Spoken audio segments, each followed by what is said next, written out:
अऊज़ु बिल्लाहि मिनश शैतानिर रजीम बिस्मिल्लाहिर रहमानिर रहीम कुल हुवल्लाहु अहद अल्लाहु समद लम यलिद व लम यूलद व लम यकुल लहु कुफुवन अहद सदक़ल्लाहुल अज़ीम.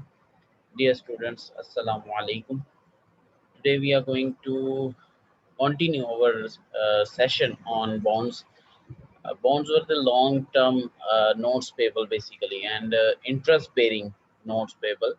इनकी मेच्योरिटी जो है वो 2 साल से ऑनवर्ड्स, मतलब 2 साल से ज़्यादा काफ़ी देर तक जा सकती है. 5 साल के होते हैं, 10 साल के होते हैं, 20 साल के. और डेट ऑब्लिगेशन होती है. कंपनी ये पैसा जो रेस करती है उधार लेके करती है और उस उधार के अगेंस्ट कंपनी जो है वो बॉन्ड्स इशू कर देती है बॉन्ड होल्डर्स को. कंपनी को कुछ एडवांटेजेस होते हैं बॉन्ड फाइनेंसिंग के. जब वो बॉन्ड फाइनेंसिंग करती है एडिशनल शेयर्स इशू करने के बजाय, मतलब शेयर कंपनी के अंदर अगर आपने इन्वेस्टमेंट करनी है, कंपनी ने पैसा रेज करना है, फाइनेंसिंग करनी है अपनी कंपनी के रिसोर्सेज की, तो उसके लिए उसके पास दो ऑप्शंस होती हैं. या तो वो कॉमन स्टॉक की तरफ जाती है या फिर वो बॉन्ड फाइनेंसिंग की तरफ जाती है. इक्विटी फाइनेंसिंग या bond financing. Equity financing basically ownership को रिप्रेजेंट करता है. नए शेयर इशू करें, नए ओनर्स बिजनेस में लेकर आएँ. वो ओनर्स कंपनी को पैसा देंगे. पैसा जो है कंपनी अपने रिसोर्सेज में इस्तेमाल करेगी और प्रॉफिट अर्निंग करेगी, अपने एक्सपेंडिचर्स में इस्तेमाल करेगी उस पैसे को. दूसरा सोर्स जो है वो बॉन्ड फाइनेंसिंग के थ्रू होता है, जिसमें कंपनी जो है वो डेट के थ्रू, मतलब उधार लेती है अपने बॉन्ड होल्डर से, लोगों से, जनरल पब्लिक से या इंस्टीट्यूशन से उधार लेती है और उनको बॉन्ड इशू कर देती है. इसके कुछ एडवांटेजेस हैं. इसके 3 एडवांटेजेस हमने लास्ट टाइम डिस्कस किए थे, वो थोड़ा-सा रिपीट कर लेते हैं. पहले बात तो ये कि अगर हम लोग इक्विटी फाइनेंसिंग करते हैं तो शेयर होल्डर्स का कंट्रोल बढ़ेगा, ज़्यादा से ज़्यादा शेयर होल्डर्स आएँगे और सेंट्रलाइज़ कंट्रोल एज़ सच नहीं रहेगा. कंपनी के पास अपने पास कंट्रोल कम होता जाएगा और शेयर होल्डर्स का कंट्रोल जो है वो ज़्यादा हो जाएगा. अब कंपनी अगर शेयर होल्डर्स को लिमिटेड रखती है और बाकी पैसा जो है वो उधार की शक्ल में बॉन्ड फाइनेंसिंग के थ्रू वो इकट्ठा कर लेती है, तो शेयर होल्डर का जो है वो इफ़ेक्ट कम होगा. दूसरा इसका जो मोस्ट इम्पोर्टेंट एडवांटेज समझा जाता है वो ये है कि इससे टैक्स सेविंग होती है, जिसकी हमने एम्पिरिकल एग्जांपल जो है वो लास्ट जो पार्ट है इस वीडियो का उसके अंदर डिस्कस किया था. आप उस पार्ट को देख सकते हो. और अर्निंग पर शेयर जो है वो ज़्यादा हो जाती है बॉन्ड से, क्योंकि जब आप इक्विटी फाइनेंसिंग करते हैं तो उससे आपके नंबर ऑफ़ शेयर्स बढ़ जाते हैं, तो आपका नेट प्रॉफ़िट को जब आप उन बढ़े हुए नंबर ऑफ़ शेयर्स से डिवाइड करते हो तो आपका ईपीएस जो है वो ऑटोमैटिकली कम हो जाता है. जबकि जब आप अर्निंग पर शेयर को डिवाइड करते हो, जो आप बॉन्ड फाइनेंसिंग करते हो, तो आपके नंबर ऑफ़ शेयर्स मार्केट में बढ़ते नहीं, जिसकी वजह से आप ईपीएस जो है वो पुराने नंबर ऑफ़ शेयर्स पे डिवाइड करते हो और आपका ईपीएस जो है वहाँ पे ज़्यादा शो होता है. ठीक है, ये तीनों चीज़ें जो हैं हमने डिस्कस कर ली. आज हम लोग बेसिकली इसके ऊपर देखेंगे, बॉन्ड्स की बेसिक के ऊपर बात करेंगे और इनकी टाइप्स के ऊपर डिस्कशन करेंगे. थोड़ी-सी टाइप्स हैं जिसके अंदर सबसे पहले आपके पास सिक्योर्ड एंड अनसिक्योर्ड आ जाता है, नाम से ही डिपेंड करता है. सिक्योर्ड बॉन्ड्स को हम गवर्नमेंट बॉन्ड्स, मॉर्गेज बॉन्ड्स, मुख्तलिफ नाम दे सकते हैं. अनसिक्योर्ड बॉन्ड मोस्टली अगर हम बात करें तो वो डिबेंचर्स कहलाते हैं. टर्म्स एंड सीरियल बॉन्ड्स हैं, रजिस्टर्ड एंड बेरर और कूपन बॉन्ड्स हैं. उसके बाद कन्वर्टेबल एंड कॉलेबल बॉन्ड्स हैं, जो टाइप्स हम यहाँ पर डिस्कस करेंगे. सबसे पहले हमारे पास आ जाता है secured bonds. Secured bonds have specific assets of the issuer pledged. ठीक है, इशूअर के कुछ स्पेसिफिक एसेट्स होते हैं, उसके बिजनेस की फैक्ट्री होगी, कोई बिल्डिंग होगी, कोई लैंड होगी, कोई प्रॉपर्टी होगी, इवन के कोई फाइनेंशियल इंस्ट्रूमेंट हो गया, उसको वो प्लेज कर लेता है as a collateral for bonds such as real estate और सिंगिंग फंड. कोई और फंड है जिसको वो क्या कर लेता है, कोलेट्रल के तौर पे रखवा देता है. इफ़ द बॉन्ड होल्डर, उसका क्लेम जो है कंपनी अगर पूरा ना कर सके, उसका उधार कंपनी वापस ना कर सके या उसका इंटरेस्ट की ऑब्लिगेशंस पूरी ना कर सके, तो वो अपनी ऑब्लिगेशंस को इन एसेट्स की ऑक्शंस करवा के पूरा करवा सकता है. और ये एसेट कोलैटरल के तौर पे, प्लेज के तौर पे कंपनी रखवाती है. इस्तेमाल तो खुद करती है लेकिन एज अ सिक्योरिटी के तौर पे जो है वो उसको बॉन्ड के पीछे वो सिक्योर होता है.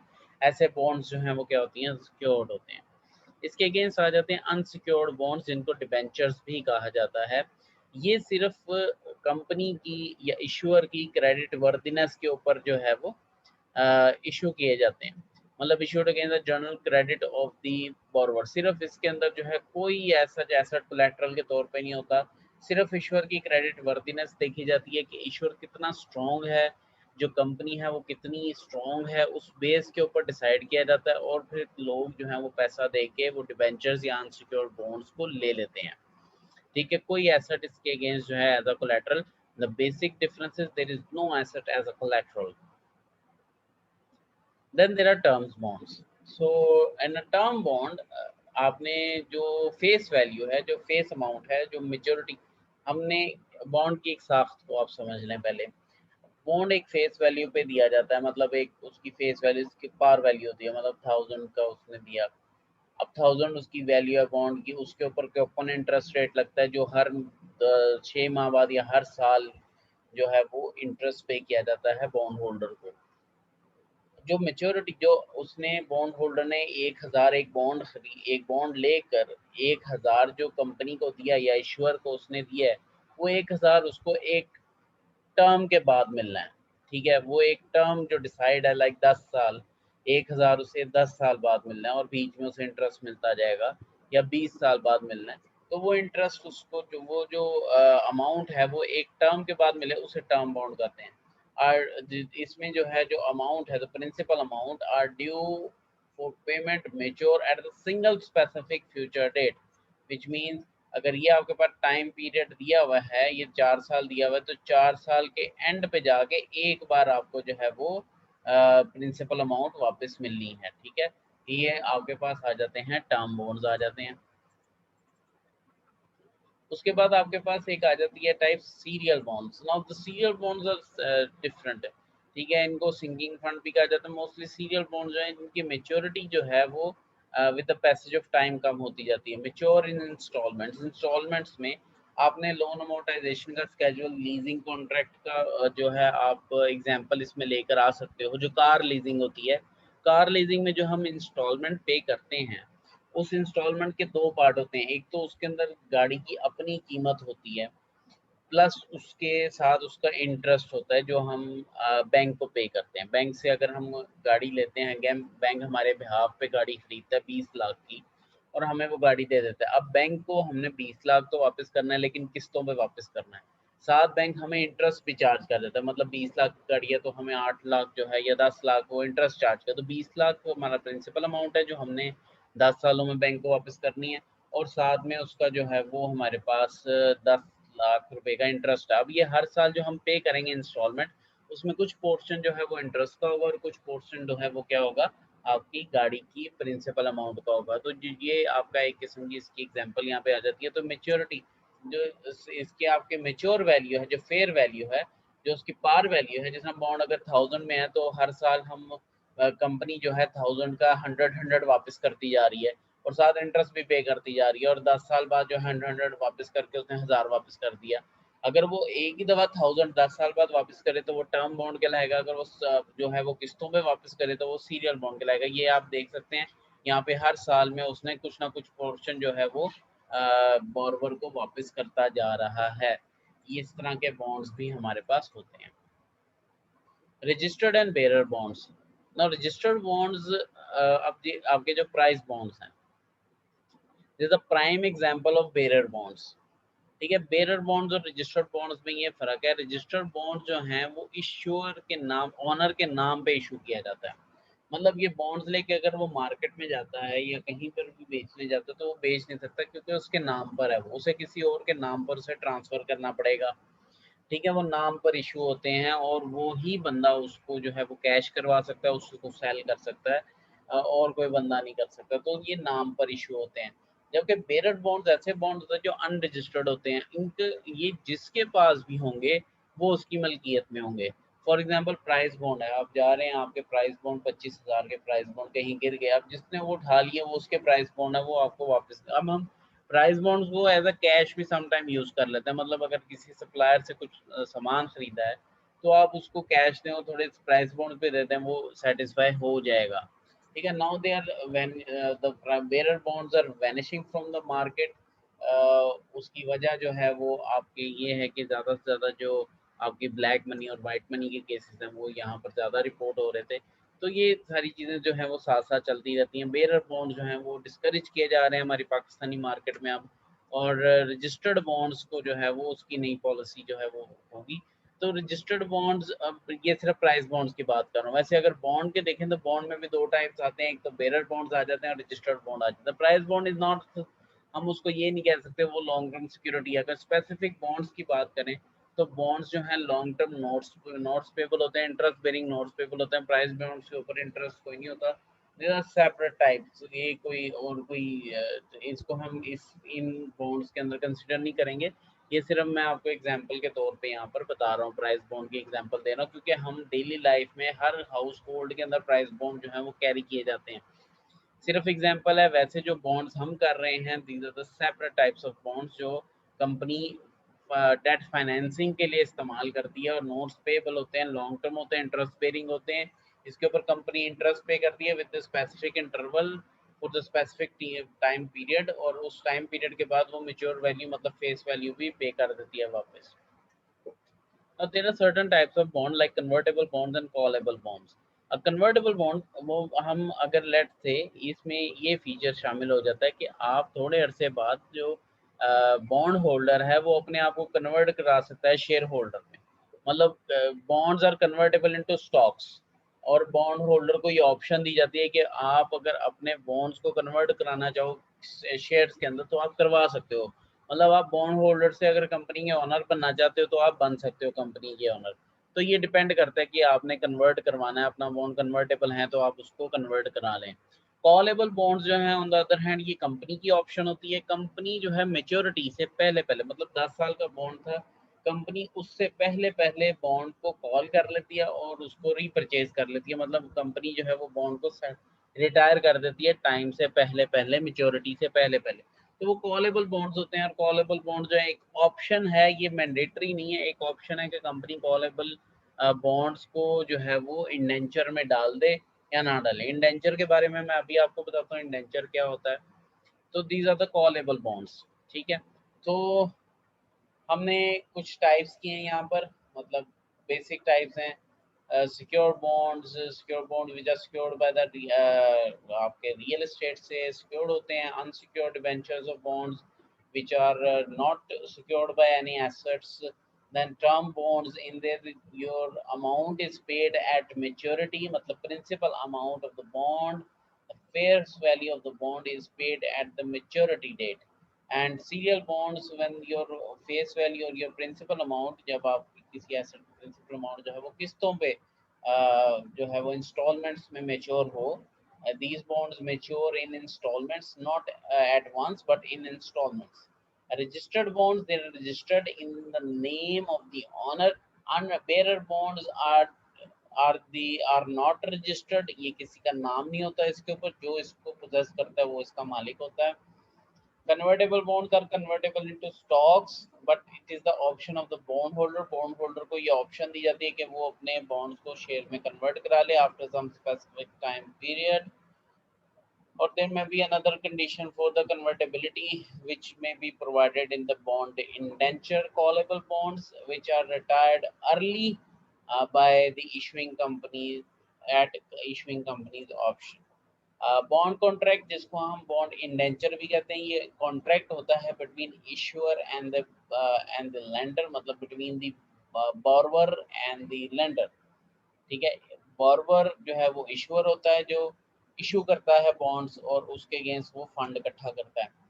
इसको कौन डिसाइड करता है? बोर्ड ऑफ डायरेक्टर अप्रूव करते हैं बॉन्ड इशुएंसेस को, नए बॉन्ड इशुएंसेस को, और उसके टर्म्स लिखे जाते हैं। अगर कंपनी ने $50 लाख जो है वो इकट्ठा करना है डेट फाइनेंसिंग के थ्रू, तो 5,000 बॉन्ड्स इशू करेगी। हर बॉन्ड की कीमत जो है, एक बॉन्ड की कीमत $1,000 है, तो वो $50 लाख जो है वो 5,000 बॉन्ड्स इशू करने के बाद रेज कर लेगी। ये इंडेंचर में बयान किया जाता है। इंडेंचर में और बड़ी चीज़ें जो हैं वो डाली जाती हैं। For example face value of the total issuance, मतलब फेस वैल्यू क्या होगी? अब 5 लाख रेज करना है, 5,000 बॉन्ड इशू किया, उसकी फेस वैल्यू क्या होगी? हर बॉन्ड की पार वैल्यू $1,000 है, तो फेस वैल्यू उसकी $50 लाख होगी डेफिनेटली। यहाँ पर it will be $5 million। So interest rate, ये भी कॉन्ट्रेक्चुअल इंटरेस्ट रेट, जो $5 million के ऊपर after raising $5 million from the bondholders, company will pay this coupon interest amount to the bondholders after the specific time period. That time period is decided. That time period may be 1 year or 6 months or quarterly interest, whatever the company decide on the indenture, they can mention in the indenture, bond indenture. So there is a interest rate that may be 10%, 8%, 9%, जो भी है वो contractual होगा और वो fix रहेगा. Fix का मतलब ये है वो 10 सालों तक, अगर if the bond is for 10 years, then the interest rate, if the interest rate is 10%, company will pay 10% for 10 years. 10 साल तक जो है वो इंटरेस्ट पे करेगी 10% के हिसाब से, किसको, बोरोवर्स को. ठीक है.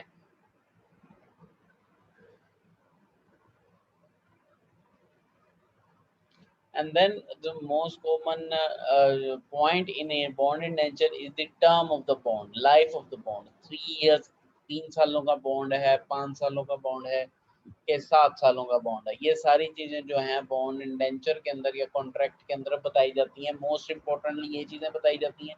इसके अलावा मजीद कोवेनेंट्स कोवेनेंट्स ऐड किए जा सकते हैं. बॉन्ड होल्डर जो है मजीद कोवेनेंट्स ऐड कर सकता है. जिसने पैसा दिया है वो मजीद कोवेनेंट्स ऐड कर सकता है. कंपनी कोवेनेंट्स ऐड कर सकती है. अब ये कोवेनेंट्स जो हैं ये कंपनी को कंट्रोल करने के लिए किए जाते हैं. ठीक है. इसकी मैं बहुत बड़ी एग्जांपल दूंगा. यहाँ पर बॉन्ड की एग्जांपल, लाइक आईएमएफ जब आपको लोन देता है तो लोन को देने की वो कुछ कंडीशंस भी रखता है कि ये आपने जो है डेवलपमेंटल प्रोग्राम्स को पूरा करना है, आपने ये कंडीशंस को पूरा करना है, तो फिर आपको नेक्स्ट बेल आउट प्लान मिलेगा या नेक्स्ट आपको उधार मिलेगा. ये सारी सिचुएशन भी यहाँ पर ये हो सकती है. अगर कोई बड़ा बॉन्ड होल्डर है और इन्फ्लुएंस वाला बॉन्ड होल्डर है तो वो अपने कोवेनेंट्स जो है यहाँ पर क्लियर कर सकता है. बॉन्ड इंडेंचर में अपने कोवेनेंट्स डाल सकता है. मैनेजर्स की फजूल खर्ची को रोक सकता है किसी तरह. ठीक है. शेयर होल्डर्स के डिविडेंड के ऊपर वो जो है कुछ कोवेनेंट्स लगा सकता है. मतलब इस तरह कोई कोवेनेंट्स लग सकते हैं और ये कंपनी के डिसीजन होता है कि उसने कोवेनेंट्स लगवाने हैं कि नहीं. ऐसा सच ये नहीं कि बॉन्ड होल्डर ने कंट्रोल कर लिया मैनेजमेंट को. Bond holders can not get themselves involved in the operations of the business because they are the outsider, they are the external. So company की डिसीजन मेकिंग को इफेक्ट कैसे कर सकता है? बॉन्ड इंडेंचर के थ्रू वो जो है इसको इफेक्ट कर सकता है. इंटरेस्ट हमेशा face value of the bond के ऊपर ही कैलकुलेट होगा. ठीक है. मतलब वी हैव रेज $55 million और उसका एनुअल इंटरेस्ट जो है वो 8% है. तो इंटरेस्ट जो है वो बॉन्ड होल्डर को पे किया जाएगा 8% के हिसाब से. फॉर एग्जांपल यहाँ पर एग्जांपल आपको दी हुई है. सो यहाँ पर जो एग्जांपल है हमारे पास, इसके अंदर वी हैव 5 मिलियन का 8% लिया तो we got $4 lakhs, 0.4 million. Annually interest pay करना है किसको? बॉन्ड होल्डर्स को. If the interest is payable semi annually और आफ्टर 6 मंथ तो ये 4,000 का हाफ हो जाएगा. दैट मीन्स $2,000 $4 लाख का हाफ हो जाएगा. $0.2 million हर 6 साल बाद जो है कंपनी को बॉन्ड होल्डर्स को पे करना पड़ेगा. ठीक है. बॉन्ड होल्डर्स को इंटरेस्ट इतना पे करना पड़ेगा हर साल या हर 6 माह बाद.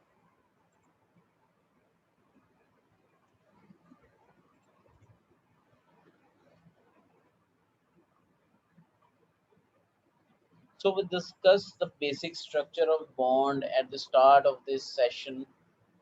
This is the elaboration of that bond example. So this is the type of the bond. General Electric Company का bond है, 20 सालों का बॉन्ड है. 3.5% इसका ओपन इंटरेस्ट रेट है. मतलब 20 सालों तक उसने 3.5%, मार्केट में जो भी रेट चल रहा हो सिमिलर बॉन्ड्स का, जनरल इलेक्ट्रिक कंपनी ने जो ये बॉन्ड इशू किया है इसके ऊपर उसने 3.5% ही देना है. 1000 का ये बॉन्ड है. वो मेच्योरिटी वैल्यू आपके सामने है. मेच्योरिटी डेट भी आपके सामने है. 1976 में ये बॉन्ड जो है ये मेच्योर हो रहा है. 1976 में 3.5% इसके ऊपर इंटरेस्ट है. कॉन्ट्रैक्चुअल इंटरेस्ट रेट जो है 3.5% है और फेस वैल्यू जो है वो क्या है आपके पास? $1,000 आपके पास है. ये कंपनी का नाम लिखा है, जिसको हम इशूअर ऑफ बॉन्ड भी कहते हैं। इशूअर ऑफ बॉन्ड जो है वो इसको बॉर्वर भी कह सकते हैं। ये लोगों से, जनरल पब्लिक से, इंस्टीट्यूशन से पैसा ले रहा है और उस पैसे के अगेंस्ट जो है ये बॉन्ड्स उनको इशू करके दे रहा है। These bonds can be tradable in the financial markets। अगर किसी बंदे को, अब 20 सालों तक एक बंदा बॉन्ड लेके तो नहीं बैठ सकता। इफ़ यू नीड मनी, उसने पैसा दिया हुआ है, वो फाइनेंशियल मार्केट्स में जाएगा और वहाँ पर किसी और बंदे को ये बॉन्ड सेल करके अपना पैसा वहाँ से निकाल लेगा। तो ये यहाँ से ऐसे ये डिसीजन मेकिंग ये कर सकते हैं। So at the end of today's session is a very short session today, because I would like you to be prepared for the next session. And the next part of this liability section is the accounting treatment of bonds. So इसमें आपको कुछ चीज़ें बता के keep them straight, like indenture is a bond, indenture जो है, indenture को debenture के साथ आपने confuse नहीं करना। Now the indenture is simply the bond contract जो इशूअर और बॉरोवर के दरमियान होता है। उसके अंदर जो है लीगल चीज़ों को भी देखा जाता है सारा। मतलब पूरा कॉन्ट्रैक्ट जो है वो बनाया जाता है। Debenture is the type of bond which are unsecured, unsecured types of bond, और इसके अंदर कंपनी की क्रेडिट वर्दीनेस देखता है बंदा, और डिबेंचर जो है वो लेकर कंपनी को पैसा दे देता है। So these are the two confusing remarks which you should avoid. Indenture is a bond contract, debenture is the unsecured type of bond. ठीक है? So this is all about today's lecture, and I today we basically what we have done, we have go through the basics of bond contract, and we discussed about the types of bonds. There are secured bonds, unsecured bond, terms bond, contractual terms bonds, and serial bonds. There are callable bonds, there are convertible bonds, and there are other types of bonds as well.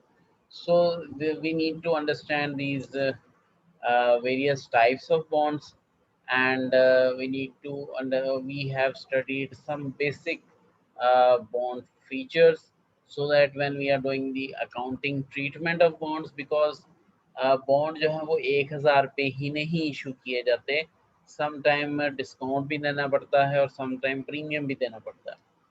उसमें हम लोग ये देखते हैं कि कुछ features को पहले समझ लेते हैं कि बॉन्ड जो है उसकी एक फेस वैल्यू होती है।